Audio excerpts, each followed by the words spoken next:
Hi, world history. Welcome to U15-L11, World War II, Japan Part 1. I know you all are just so happy that you get to watch all these videos. So fun. All right, so let's see here. Describe the social, political, and economic causes and main turning points of World War II. Also identifying major developments in science, medicine, and technology. Analyze their benefits and danger. Of course, today when we talk about Japan and World War II, we're going to talk about the atomic bomb, which I think is this slide, or is it the next slideshow? I don't know. We're going to find out together. All right, so your job, you're going to watch this Edpuzzle video. You're going to answer the questions in blue text strictly on the Edpuzzles video. Vocab words are going to be in red text, so make sure you are following along with your study guide. So, Japan. Now, if you were with me for a semester, we talked about Japan in Unit 6, and then we kind of haven't really talked about Japan since then. So, kind of refresher on Japan. So, Japan is an archipelago of islands, meaning it's like a big cluster of islands together. So, as you can see here, there we go. There's like 4 main islands here, here, here, and then here. Okay, Tokyo, of course, being the biggest city of them all. We will also talk about Hiroshima and Nagasaki, which are down there. And here's Hiroshima. Another thing about Japan that's really important to learn is that Japan does not have a lot of natural resources. They don't have any oil. They don't really have any coal. Farmland is like super sparse. So Japan is like a giant volcanic island. So it's pretty much made out of like rocks, and where there is soil, it's very like thin. So not great for farming. So what do you know about Japan's involvement in World War II?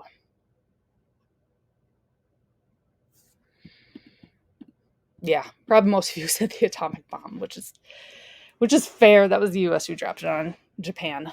So again, here are the two sides of the war. So I know in the past lessons we talked a little bit more about Italy and Germany. Haven't really talked about Japan. We'll talk about that today and how Japan like teamed up with Italy and Germany. And then of course the Allies. We have France, we have America, Great Britain, and the Soviet Union. We'll talk about how America joins the war as well with Pearl Harbor, thanks to Japan. All right, so we kind of talked about the Great Depression a little bit before in the last slideshow. So the Great Depression was 1929 into the 1930s. And I know in the U.S. history, you talk about Great Depression quite a bit. But the Great Depression was not just in the United States. It was a worldwide thing. It especially hit Latin America and Europe the hardest, but it also hit Japan. So the Great Depression was an economic collapse in all of the world. So there was a decline in consumer demands, financial panics, misguided government policy. Hits US, Europe, Japan, and Latin America the hardest. So Japan, like I said, also has a Great Depression, lasts about the same time period as the US's from 1929 into the 1930s. So Japan during this time period really wanted to expand industrialization. So they wanted to make things, okay? Kind of like how the European countries in the United States, they have factories, they're making things, they're making cars, they're making radios, they're making household appliances. Japan wants to get in on that, and they want to be industrialized. But that's hard for Japan because they need resources. And Japan, as like an island, doesn't have a lot of those resources. So they need to expand, and they need to invade other places to get those resources. So Japan invades China and also French Indochina, which today would be like Laos and Vietnam. So after the 1929, Japan's military wanted to take over more land in Asia. Okay. So in 1931, Japan seizes Manchuria. Now, Manchuria is this big chunk of land that is kind of in that bright red. Okay, that's Manchuria right there. And Japan takes it all. They take it over because they want Manchuria for its raw materials. Japan also wants like a colonial empire, kind of like Great Britain has, and like France has, and Germany has, like in Africa and other parts of Asia. Japan wants that same thing. They want colonies, okay? They want a vast empire that would rival that of the Europeans, okay? So, in order to get that, they need to use some tricky tactics. And one of those really tricky tactics to get that land is something called the Mukden incident. And I will tell you that in just another slide from now. So, but before we get to that, so again, here's Japan, here's Manchuria, this kind of space right up in here. Right here where you kind of see these two lines, and it goes kind of that way too, those are railroad tracks, okay? And then Mukden is a city right on those railroad tracks. So it's important to note that, okay? And these railroad tracks, by the way, are not owned by the Chinese. These railroad tracks are owned by Japanese investors. So the Mukden incident, that happened September 19th, 1931. And what it was is a bunch of Japanese soldiers went into the city of Mukden, okay? They disguised themselves as Chinese soldiers, okay? And then they went over to the Mukden Railroad, which remember is owned by a Japanese investor, and they blow it up. They blow up the railroad tracks, okay? So, like I said, Japan was the one that owned that railroad. So, Japan was like, oh, China, some of your soldiers blew up our railroad. How dare you? But in reality, it was Japanese soldiers dressed as Chinese soldiers. Okay? Japan was the one that set it up this whole time. So, they took Manchuria as payback for blowing up the railroad. Although it was the Japanese the whole time. I mean, they had this all planned out. This was no incident. So, Japan, okay? They joined the League of Nations after World War I. So if you remember the League of Nations, that was kind of like what the past UN was. Like today we have the United Nations. But after World War I, it was the League of Nations. That was meant to unite countries, so no more world wars. And US was prohibited to join. So that's one of the reasons why it fell. So the League of Nations condemns Japan for taking Manchuria. They don't really punish Japan. They're just like, oh, you stink, Japan. Why would you do that? But then there's no consequences. So Japan wants to continue expanding. And then Japan also leaves the League of Nations. Okay. Let's keep talking about Japan invading China. So from 1931 to 1945, this dude right here, his name is Chiang Kai-shek, he was the former leader of the Chinese Communist Party. So we totally did not talk about China becoming communist. I'm sorry, that would have happened like pre-World War I. But China became communist. They're still communist today. That happened in 1911. And Chiang Kai-shek, this guy right here, he really did not want to get involved with the Japanese. He did not want to go to war with them. So Chiang tried to make peace with Japan. He was like, hey, Japan, if we give you northern China, will you just leave the rest of China alone? And Japan was like, no, I want all of China. So Japan wasn't satisfied, and Japan moved south. And Chiang and Communist China army had to fight off Japan, okay? So here's kind of a map of Japan. I like it because it has all the colors of the different dates of when Japan invaded different areas. So you can see here, Japan's in this red color. They got Manchuria here in pink. Then they would get the yellow color. And then a little bit of the green color. Okay. So quite a bit of land in China. Eventually, once World War II really gets going, then they're going to get this part down here. So China versus Japan is known as the Sino-Japanese War. So in 1937, Japan takes Beijing, Tianjin, and Shanghai, which are very major cities. Japan also stations its entire navy on the eastern Chinese coast. So if that entire navy is on the eastern Chinese coast, that means that they are in control of trading and trading ports. So they block trade to China from other countries, and Japan has a monopoly on Chinese exports. So while this is all going on, Europeans like know what's going on, but they don't do anything. They're like, oh, Japan, don't do that. But then they don't actually like do anything to punish Japan. All right, and one of the most tragic things during the Japanese-Sino War would be the Nanjing Massacre. So that happened from 1937 to 38. So Japan occupied the city of Nanjing. That's where Japanese soldiers sexually abused 20,000 women, as well as 200,000 Chinese prisoners and civilians were killed. Just cold blood killed, okay? And the entire city was looted and burned. So if you look here, here's a picture of the Nanjing Massacre. If you're not cool with gore, don't look too close. But yeah, that's a stack of dead Chinese civilians. All right. So Chiang Kai-shek does a really stupid thing to ward off the Japanese.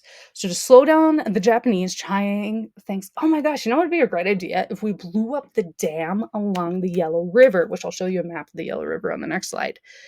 So that's exactly what he did. He blew up the Yellow River. The Yellow River then has this massive flood, killing 890,000 Chinese civilians. Yeah, just wiped out, okay? 5 million more Chinese civilians were homeless or had damage to their homes. So here's a picture down here. You can see the city streets are just, they're flooded. It's just a river. So here is a map. Here's the Yellow River right here. So Chiang Kai-shek blew up the dam there, and that's what flooded. So you're probably wondering, what are Japan's goals in all of this? So they had 4 main goals. First one being wanted to create a new order in East Asia. Second goal is they wanted to create an industrialized society. Third, they want Soviet Siberia. Now, if you don't know where Soviet Siberia is, that is that part of Russia right here that no one lives in. It's a tundra, but they have a lot of natural resources such as coal, natural gas, diamonds, gold, iron. They also have some lumber.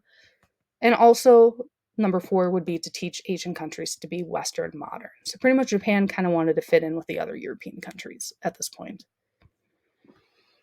So Japan, they took the capital of Beijing, also called Peking, same city. They take that in 1937. That really makes Great Britain mad, because Britain had a strong business in China, and they really saw Japan as a growing and rising threat. So Japan doesn't stop there. They keep going. So Japan actually attacks French-ruled Indochina. Now, French-ruled Indochina would be what this purple area is down here. Today we know it as Laos, Cambodia, and Vietnam. So they start taking that over in 1940 through 42. All right, so now you're probably wondering, how the heck did the sides of the Allies and the Axis come to be? That is a really good question. You kind of have to think of it like this, like the saying, the enemy of my enemy is my friend. It's going to be kind of that. That's going to play into World War II, okay? So let's start it off simple, okay? Britain, France, they like each other. They're friends. They're allies. Yay. Okay? Japan. Britain and France don't like Japan, okay? See that? They're enemies. They also don't like Germany. Yep. Britain and France also hate Germany. And Britain and France also hate Italy. Huh. So, Japan, Germany, and Italy all have the idea of, wait a minute, Britain and France hate all 3 of us. What happened if we became friends and teamed up together, and we could join this war together as a team? And that's exactly what they did. Okay? So, Japan, Germany, and Italy all had the common enemy of Great Britain and France, so they decided to make a team themselves, and they would become known as the Axis powers. Okay, so that's a vocab word. So the Axis powers, that is Japan, that is Italy, that is Germany. The allies would be France, America, which we haven't talked about America yet coming in, but we will. Britain, and the Soviet Union, which will come in later as well. Okay? So the Rome, Berlin, Tokyo Axis is the full name of the Axis powers, but that's too long, so they shortened it to the Axis powers, okay? So they agreed no interfering with expansion plans, and they all had one really big goal, and that was to be anti-communist. Okay? So like I said before, Japan wants resources in French Indochina, like copper, gold, natural gas, iron, trees. They need the resources. Another thing, or a big factor in this, is U.S. is really mad at Japan for attacking French Indochina, because U.S. and France are friends. Although U.S. is not getting into World War I or World War II right now, they're still friends. So U.S. is like, Japan, you can't just invade French's colonies. So they put an oil embargo and a metal embargo and an airplane embargo on Japan, and Japan gets really mad, and as payback, Japan then bombs Pearl Harbor. Okay. So you might be like wondering, like, okay, so we talked about like Hitler, we talked about like Mussolini, leading their countries. Who's leading Japan at this point? That's a great question. There's kind of two answers to that. So we have Emperor Hirohito. Okay, that's this dude right here. Okay, that's him during World War II. That's him during, I think, the 1970s.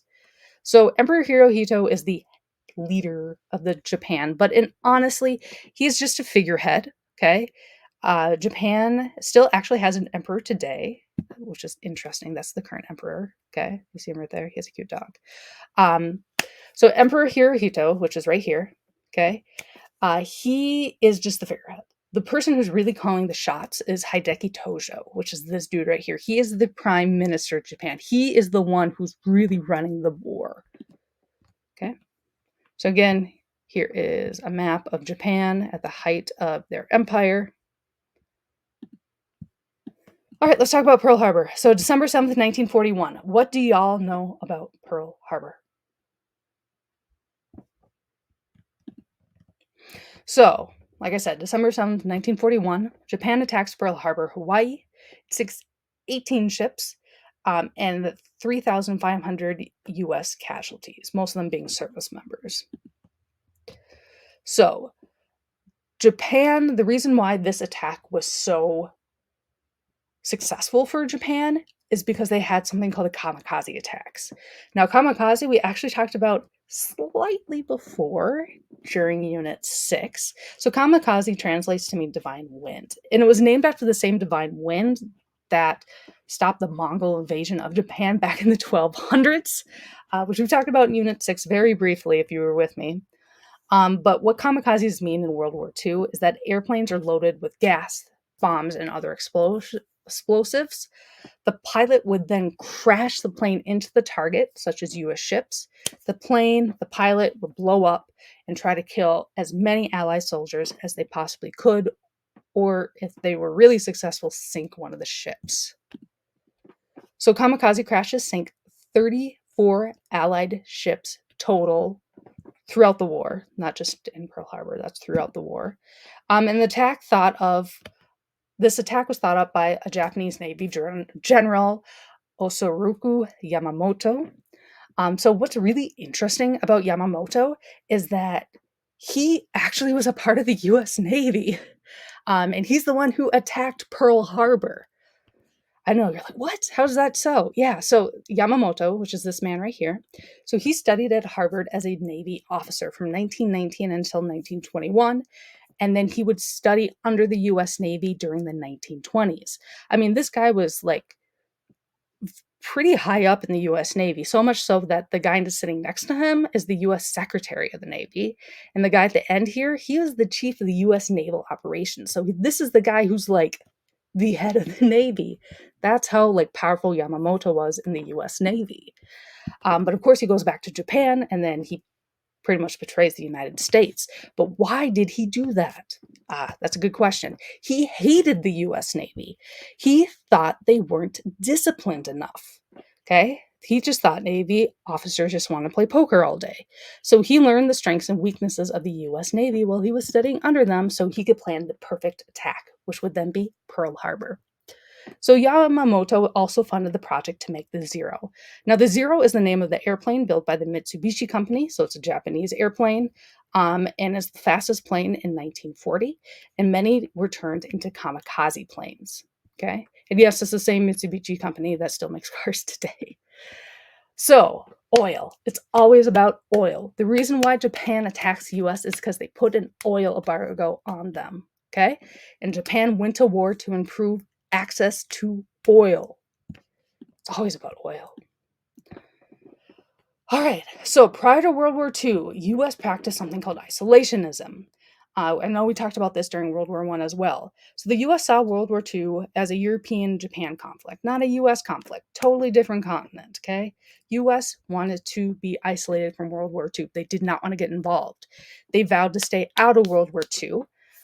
But there was kind of a little catch. They vowed to stay out of the war, but they still sent supplies to the Allies, like weapons and ammunition. So they weren't really neutral at all. They were really siding with the Allies, but they just didn't want to admit it. So they didn't want to provoke either the Allies or the Axis powers. So after Pearl Harbor happened, US is mad as heck at Japan since they killed and sank all the ships. So US immediately joined World War II on December 8th, 1941. And they joined the side of the Allies. So Great Britain, Russia, and France. And you'll see a lot, if you ever look up World War II propaganda posters, especially the ones that are targeted towards like Japan, like anti-Japan ones, you will see a lot of racist iconography towards like from the US towards Japan as well. All right, so US at war. All right, so here are two sides now. I think they're complete. So the Axis, we got Japan, we got Italy, we got Germany. The Allies, we got France, we got America, we got Britain, and we got Soviet Union / Russia. So let's wrap it up. Today we're going to learn about the Axis, the Allies, Pearl Harbor, Kamikaze, Soroku Yamamoto, and isolationism. So next up, you're going to do U15-L11, World War II, Japan Part 2. Again, if you have questions, comments, want to learn more, email us. We're here for that. All right, thanks for watching. See ya. Bye.